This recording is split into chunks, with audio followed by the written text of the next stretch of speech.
Hey, yo, what up, Bodega Podcast? You already know who it is. It's one half of the sexiest Puerto Rican studs on this planet, Ortiz, baby. And shout out to all the Bodega Podcast listeners. Ow! This is Agatha Carter, and you're watching the Urban Wrestling Network. Yo, this is the Lucha Thug, the one-man Lucha gang, El Rey Gordo himself, the King Fat Boy Papo Esco, and y'all rocking with the Urban Wrestling Network. This is Shane Taylor, CEO of Shane Taylor Promotions, and you are listening to the Urban Wrestling Network. Hey, you guys, this is Christi Jaynes, and you're listening to the Urban Wrestling Network. What's really hood, ladies and gentlemen? It's the OG Boricua Dandara, a.k.a. the Coquito Papi. I'm here with none other than BBTV to talk some AEW Women's Wrestling Tournament. Let them know what's up. Hey, welcome everyone to the show. And so we kicked off a very weird kind of, I guess, tournament this time. It switched between round one of USA's bracket and then the semifinals for Japan's bracket. So it was a little bit weird. It was easy to keep up with after the first match, and then it kind of played out perfectly fine. First, we had Conti. Actually, well, correction. First, we actually had the injury update. Anna Jay in training had a shoulder separation of such, so she'll be out for about, I don't know how long to say. It was about 6 to 12 months. And I heard that. I don't want to believe that. So let's just hope we're looking at something a whole lot shorter than 6 months rather than the 12.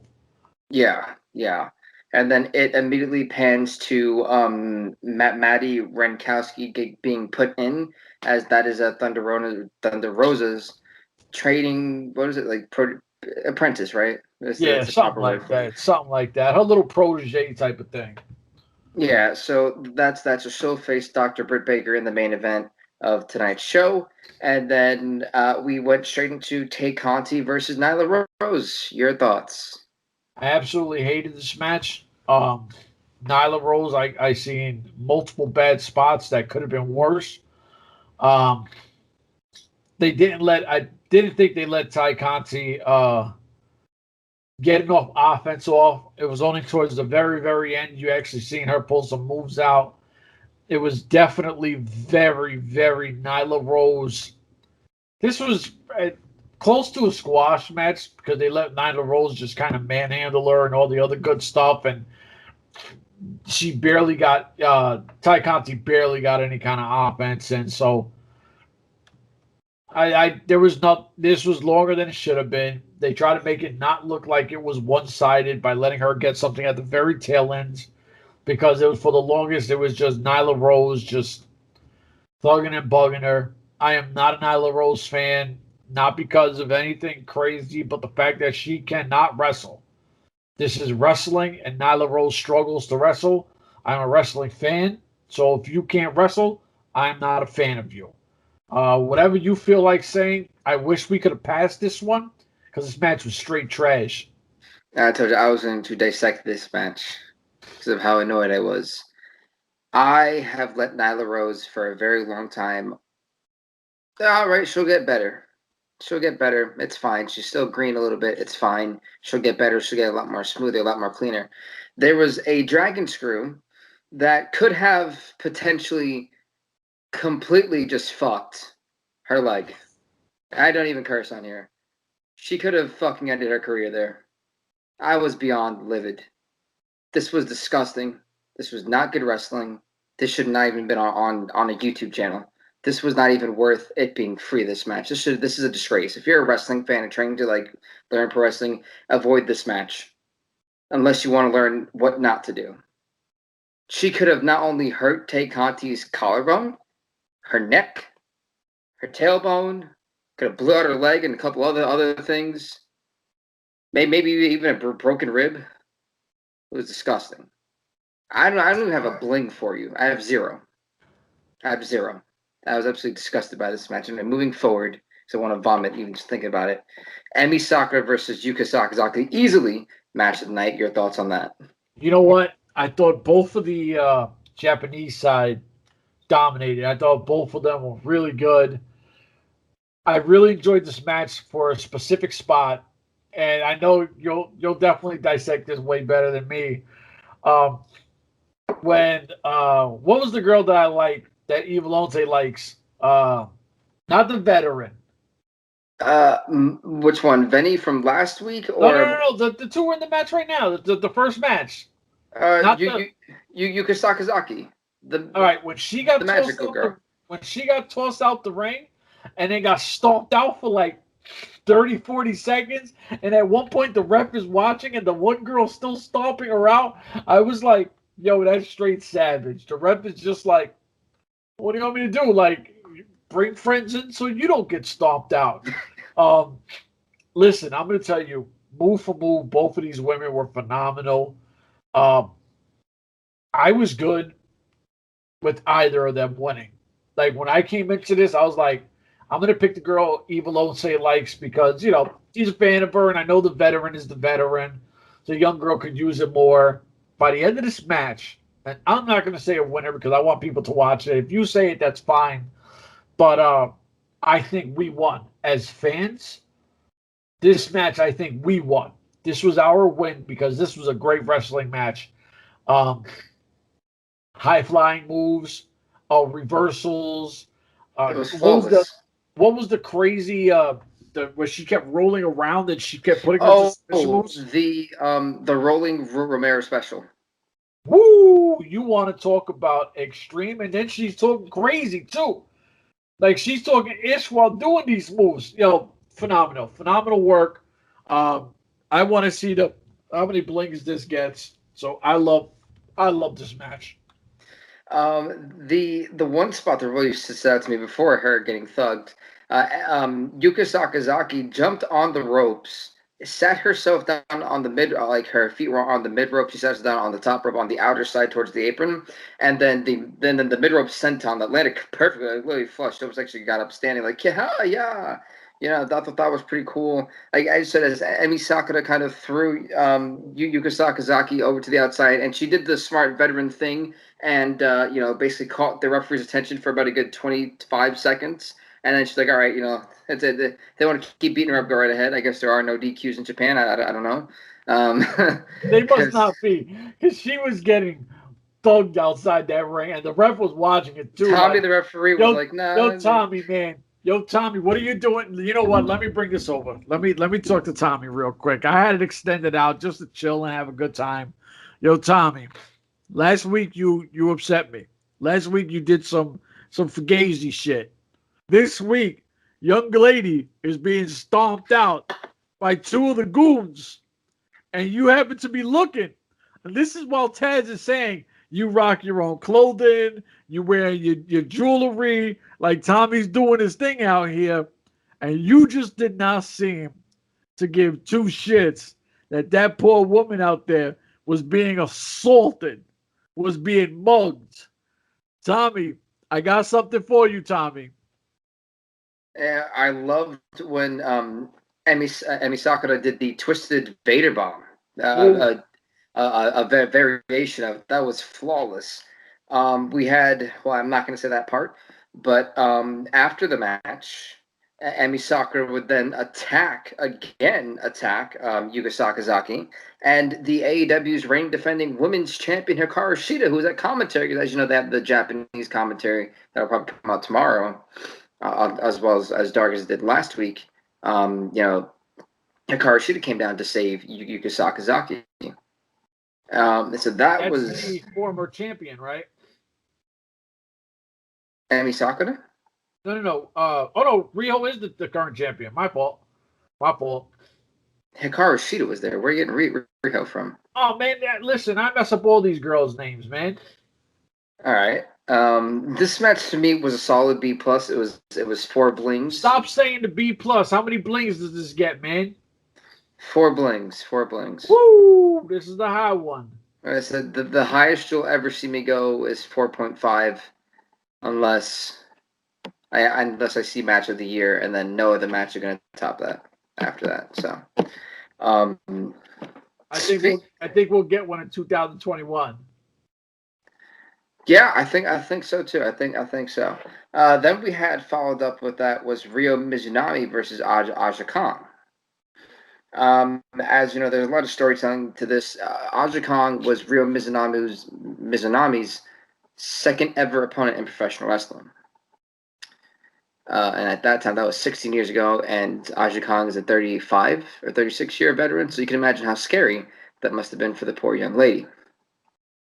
There's a lot, I think that they did a great job just kind of storytelling this match, because the match itself was kind of slow. But Yeah. I think the commentators made the match flow a lot more, and this is one of those times where it wasn't necessarily the wrestler that did a great job, not taking anything away from them. They still did a good job, but it was the commentary that really helped that match just a little, gave it the push it needed. Anyway, your thoughts on this match before I continue? I agree with you that it was definitely a slower match. You know, Aja Kong, and I said this before, Aja Kong looked real slow in that first match, and I did like the power kind of at one point when they looked like they were fatiguing out a little bit. They kind of kept throwing those short arm clotheslines to each other and kept doing impactful moves really close to each other. You know what I mean? Like they weren't separating, so it didn't look as bad. But my girl, the blinged out girl, wind up winning it. She beat Aja Kong. Now I'm hoping the next match we get to see her speed it up now, because the girl who got stomped out, these names, I messed them up. I don't watch this, so I don't want to say too much. But Maki Ito, the one who faced Ryo Mizunami in the first round. Well, no, because isn't it the last two now, and then the winner goes on to fight whoever wins from the AEW women? Yeah, but you said you didn't want to talk about the winner of two, so they have to watch that. So we don't want to give them the spoiler. You know what? No spoilers. My apologies. I can't finish what I was going to say. I'm glad you cut me off. What we will go to next is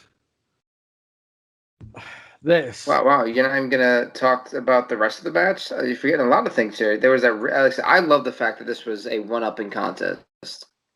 They tried to one-up. I said that, but I didn't want to go into too many details because it would lead me to the next thing. So Well, you talk what you want to talk. There you go. This was very physical. I love the spear. Honestly, Ryo Mizunami has a very smooth spear. Very smooth spear. Because she speared the hell she speared the soul out of Aja Kong for a moment. That's how smooth it was. And then I love the fact they at least kind of incorporated the AEW champ, because she was at commentary, and then Aja Kong with the little trash can when she threw it at her, and she just kind of held like, whoa, why'd you throw that at me? And then she just she gunned. She didn't like oh no, Ryo Mizunami's head bented in like her forehead caved in the bin. Yeah, she got gunned through that thing. And there's another great spot after that, but you guys have to watch to see that part. I don't want to give anything away. And then the main event, which, wow. It went way too long. Way too long. And going back real quick, 3 blings for Mizunami and Kong. Okay. And but no, the main event, Britt Baker, DMD, along with Reba, aka Rebel, but we'll call her Reba because that's what Britt Baker calls her. Goes against respect on my girl's name. That's Rebel. Reba, and she goes against Thunder Rose's protege. I think that's the right word I'm using here. Maddie Renkowski, who didn't have a. Go ahead before I start laughing. Go ahead. Jeez, she had a. This was a rough outing. This was a rough outing for her first time coming into AEW. We know she was there because of the injury to Anna Jay, number 99. So it starts off, you got, unfortunately, she's coming out thinking she's going to have a match. And DMD comes out there and jumps her from behind. That was a jump. She just... Yeah, typical heel tactics, which I'm okay with. Girl never really could get her footing because, she pretty much stayed on top of her the whole time. And, Listen, she was talking a whole lot of smack, jumping onto the turnbuckles, Well, talking yeah, to I mean, the poor girl, when she tried to get anything going on the outside, Reba just started it was like, all right, just I didn't poor. see nothing. I didn't see. Why are you always trying to throw people's name in the mud? It was on camera. I didn't Rebel see was it. because you had your face glued to a phone. Anyway, I didn't see it. Even if I seen it, I did not see it. There's a big difference of quality of cut cloth between the two of us here, where one of us thinks he's a I professional, give the people all the information. and I give the people the real. Keep it 100. If you don't see nothing, you don't see nothing. Even when you seen something, I didn't see Rebel attack nobody. Just like how we didn't see, Mai Saruga and the other proteges stomp out Yuka Sakazaki. That was freaking awesome, but I didn't see it. Okay. But I mean, listen, she got a little offense in late. Nothing special. She did. Did she? Yeah, she got what's her name? Ren Krowski or whatever. Yeah, Renkowski. She did nothing where you sat back and was like, "Wow, I see something in this girl." It was kind of very limited. The 5 moves of doom. Yeah, she tried to kick out of a few things. She got absolutely manhandled. Britt Baker let her know, which I'm gonna tell you now. Britt Baker's eye makeup, flawless. Her hair was looking great, luxurious and glorious. Britt Baker was looking stunning tonight. She was looking really good tonight. I don't know if Rebel, because I know Rebel is a makeup stylist there. I know Rebel does do a lot of great work. I don't know if she does Britt Baker's. If she did, kudos to Rebel because it looked amazing. Your winner, obviously without a question of a doubt, is Dr. Britt Baker, DMD. Put some respect on her name. And it looks like we might be getting that. Hold on. I don't want you to say that just yet. Because you're forgetting the even funnier part. To build to what your statement was. Because after that. Hold up. Why you stealing my thunder? No, I'm not. I'm just trying to make sure you remember it, Well, I'm all over the place right now. I'm trying to give my girl Rebel some love because you want to throw her name in the mud. Not even. So Reba's doing okay. Reba rolls into the ring after the pin, takes out her lipstick or whatever it was, and kind of makes her own goofy painting of Thunder Rosa's makeup on Renkowski or whatever her name is. It looked absolutely horrible, and they were choking her out and everything. They were humiliating that poor girl. Welcome to the pros. Yeah, no, that was, and that kind of gives you the whole idea that we'll see Britt Baker and Thunder Rosa. If not, here's a little bit of a theory. If not, then we're going to get, unfortunately, Riho and Nyla Rose in the finals for the USA bracket with Riho. No, don't do that. No. Here's the reason. No. Here's the reason why, though. Is because that match, in my opinion, should be on Revolution. What match should be on Revolution? Sheeta and Riho and Britt Baker and Thunder Rosa. And this time you have more of a just like, I don't know, make it a little bit more intense. Like the first match is good. Maybe no disqualification. Maybe street fight, something. No? Listen, as long as Nyla Rose is not in any of these pay-per-views, I'm with it. Okay, I guess that works. All right.